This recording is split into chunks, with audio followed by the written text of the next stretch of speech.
Hello ಸ್ನೇಹಿತರೆ, welcome to our YouTube channel Mahiti Kendra. ರಾಜ್ಯ ಸರ್ಕಾರಿ ನೌಕರರಿಗೆ ಬಂಪರ್ ಗಿಫ್ಟ್ ಅನ್ನು ಸರ್ಕಾರ ಇದೀಗ ನೀಡಿದೆ.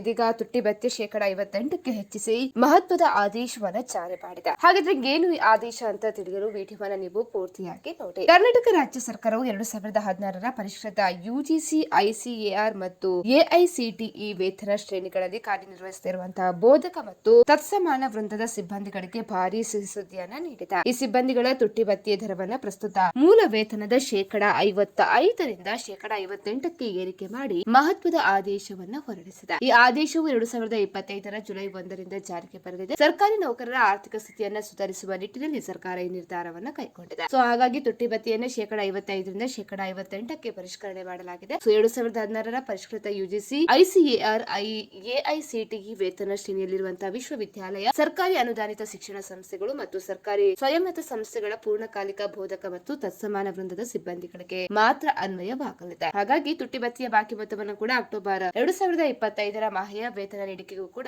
ಪಾವತಿಸುವಂತಿಲ್ಲ ಅಂತ ಹೇಳಿ ಆದೇಶದಲ್ಲಿ ಸ್ಪಷ್ಟಪಡಿಸಲಾಗಿದೆ. ಹಾಗಿದ್ರೆ ಇದು ಯಾರಿಗೆ ಅನ್ವಯವಾಗುವುದಿಲ್ಲ? ಯುಜಿಸಿ, ಐಸಿಎಆರ್, ಎಐಸಿಟಿಇ ವೇತನ ಶ್ರೇಣಿಗಳಲ್ಲಿರುವ ನಿವೃತ್ತ ನೌಕರರಿಗೆ ಈ ಆದೇಶ ಅನ್ವಯ ಆಗುವುದಿಲ್ಲ. ಹಾಗಾಗಿ ತುಟ್ಟಿ ಭತ್ಯೆಯನ್ನು ಸಂಭವನೀಯ ವಿಶಿಷ್ಟ ಅಂಶವಾಗಿ ಪರಿಗಣಿಸಲಾಗುತ್ತದೆ ಹೊರತು ಯಾವುದೇ ಉದ್ದೇಶಕ್ಕಾಗಿ ಇದನ್ನ ವೇತನ ಅಂತ ಹೇಳಿ ಪರಿಗಣನೆ ಮಾಡ್ಲಿಕ್ಕಿಲ್ಲ ಅಂತ ಹೇಳಿ ಸರ್ಕಾರ ಸ್ಪಷ್ಟಪಡಿಸಿದೆ. ಈ ತುಟ್ಟಿ ಭತ್ಯೆ ಹೆಚ್ಚಳವು ಬೋಧಕ ವೃಂದದ ಸಿಬ್ಬಂದಿಗಳಿಗೆ ಹೆಚ್ಚಿನ ಆರ್ಥಿಕ ನೆರವನ್ನು ಒದಗಿಸಲಿದ್ದು ಸರ್ಕಾರದ ಈ ನಿರ್ಧಾರಕ್ಕೆ ನೌಕರರ ವಲಯದಲ್ಲಿ ಈಗ ಖುಷಿ ಕೂಡ ವ್ಯಕ್ತವಾಗಿದೆ. ಸ್ನೇಹಿತರೆ, ಈ ಮಾಹಿತಿ ಇಷ್ಟ ಆದಲ್ಲಿ ವಿಡಿಯೋಗೊಂದು ಲೈಕ್ ಅನ್ನು ಕೊಡಿ. ಅದೇ ರೀತಿ ಮತ್ತಷ್ಟು ಅಪ್ಡೇಟ್ಗಾಗಿ ನಮ್ಮ ಚಾನೆಲ್ ಅನ್ನು ಕೂಡ ನೀವು ಸಬ್ಸ್ಕ್ರೈಬ್ ಮಾಡ್ಕೊಳ್ಳಿ.